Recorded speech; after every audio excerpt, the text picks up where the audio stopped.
Hey guys, today I'm going to talk about the difficulty of splicing and dicing someone's legacy long after they have shuffled off their mortal coil and left this earth. Too often we remember either just the super good or the super bad of any particular historical figure. I'm going to try to tell you a little bit of both about one giant ghost from the past. You have learned a little bit about this man already in my class. He was born in the 1860s during the Civil War to William and Mary Ford in Michigan. He was going to work on a farm as his father did, but he absolutely hated farming. He was fascinated by machines. He ended up moving to Detroit.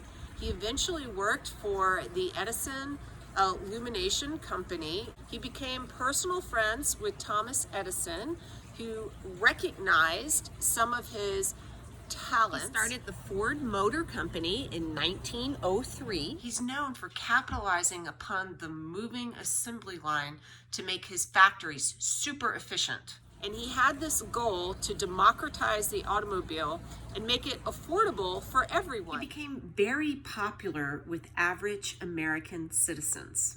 He's had the $5 day, in which he essentially doubled people's wages just overnight, made people want to work for him. He started profit sharing programs in which he recognized that the workers' labor really contributed to the success of his company. So if everyone was kind of on board with making a profit for themselves, then there would be more productivity. He hired black workers to do not just unskilled labor like being janitors at his various factories, but as skilled laborers. And you know that some labor unions like the AFL pretty much excluded minorities. This was a big thing. And of course, racism was very rampant in the Jim Crow era. So you would think that Ford's black employees made less than his white employees. But oh no, you would be wrong. He believed in equal pay for equal work. And that is something. Yet, there's more.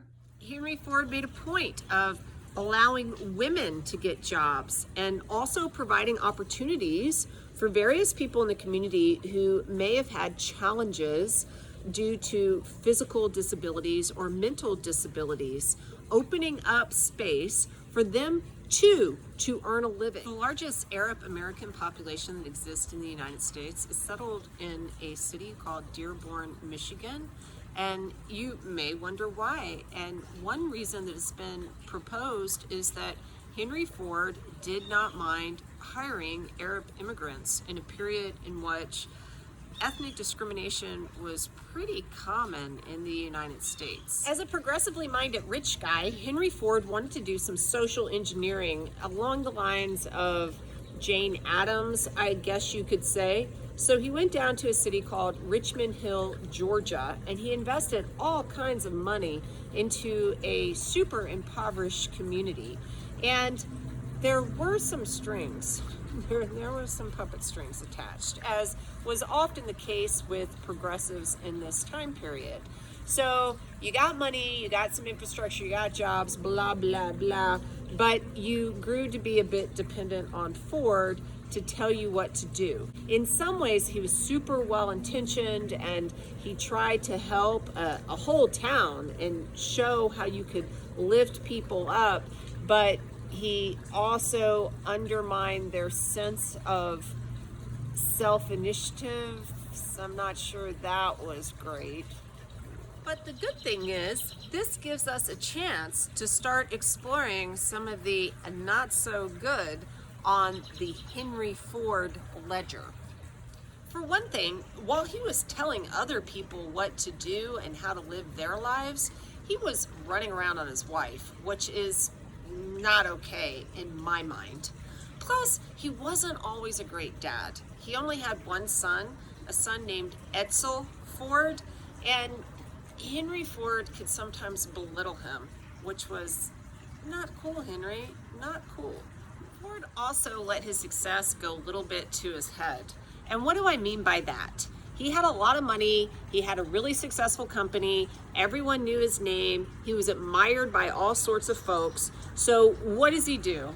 World War I rolls around, and Henry Ford, the guy who just makes cars for a living, decides that he's going to commandeer a boat and call it the Peace Ship and sail it off to talk to the Kaiser and get all of the people in Europe to stop killing each other, because of course they're going to listen to Henry Ford because he's Henry Ford. It's like everyone's going to listen to Kanye West because he is a rapper or something. I don't know.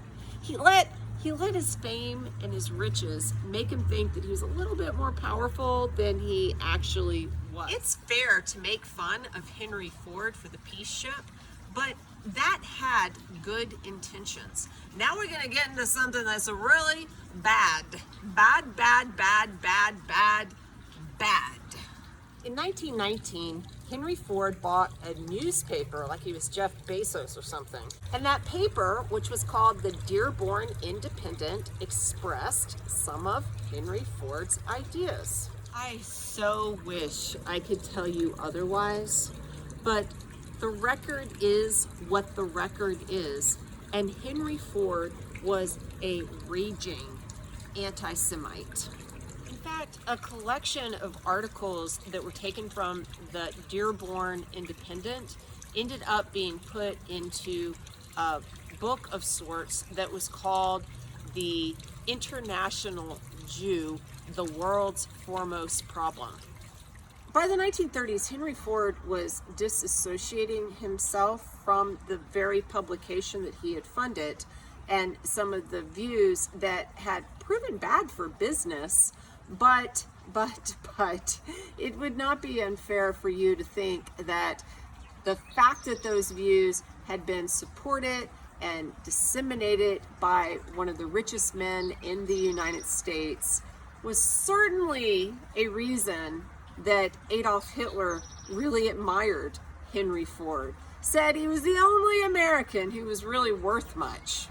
Are you starting to sense that Henry Ford's legacy is, what's that word? Complicated? It's worthwhile to point out that Ford had factories in Germany in the 1930s as Hitler was securing his power. But this just muddies the waters even more. Does the fact that Ford did business with the Nazi regime make him into a Nazi? If that's the case, then Disney is as bad as Xi Jinping's regime in China, along with everyone that plays basketball and a lot of other people who are engaged in commerce overseas. By 1939, Hitler had taken over the Ford factories that were within Germany's borders, and Henry Ford could do nothing about it. He had, for the record, publicly already stated that he did not support the Nazis. The Ford factories in the United States that by then were under the direction of Edsel Ford were all in to creating the war machine for the United States, for the Allied powers. They were going full tilt, creating bombers around the clock. And in fact, Edsel Ford ends up dying just in his 40s, in part pushed to death by overworking and stress, trying to help the Allied powers win against this evil menace that threatened to bring down Western civilization. Of course, Edsel was his own man, but Henry Ford then took control of the company again and continued in that vein. Ford had long been a pacifist. During World War I, he had refused to sell arms to any of the belligerents until his own country needed arms. And during World War II, he kind of had the same sort of worldview, but again, Ford did everything possible to help the Allies in their effort. Does that erase the fact that we know Henry Ford did not like Jewish people and that he actually went out and promulgated anti-Semitism in the teens and 20s? My My mother has a tablecloth that she often takes out at Thanksgiving because my grandmother, I believe, did some of the embroidery work on it. And there is a stain on that tablecloth. It's right there within it. It's this big old red stain. And we try and do things like put the turkey plate on top of it, or maneuver it in such a way that someone's plate is over it, or never sit a guest by it. Oh no, because you don't want them to see where someone spilled a big old glass of wine and created this abomination. But my mother doesn't throw out that tablecloth because, again, there's that stain and there's all the rest of it. What should we see? Should we see the stain? Should we see the embroidery? Should we see Henry Ford's contributions to creating the American middle class and changing business, yet engaging labor with profit sharing, lifting up whole groups of people, having good intentions at times? Or should we focus on what were his deepest, most horrible, and absolutely gross faults? If you're going to be a student of history and not an ideologue, the answer is you've got to look at all of it, the entire legacy. You can't hide the stains that are in Henry Ford's past any more than you should hide the beauty that is in the fabric of the American history that he helped stitch, if that makes sense. You gotta look at all of it. Everyone's a mixed bag. I mean, almost everyone. Not Hitler. Hitler's not a mixed bag. Hitler's just bad. Okay, Hitler's just bad. But Henry Ford, that's harder.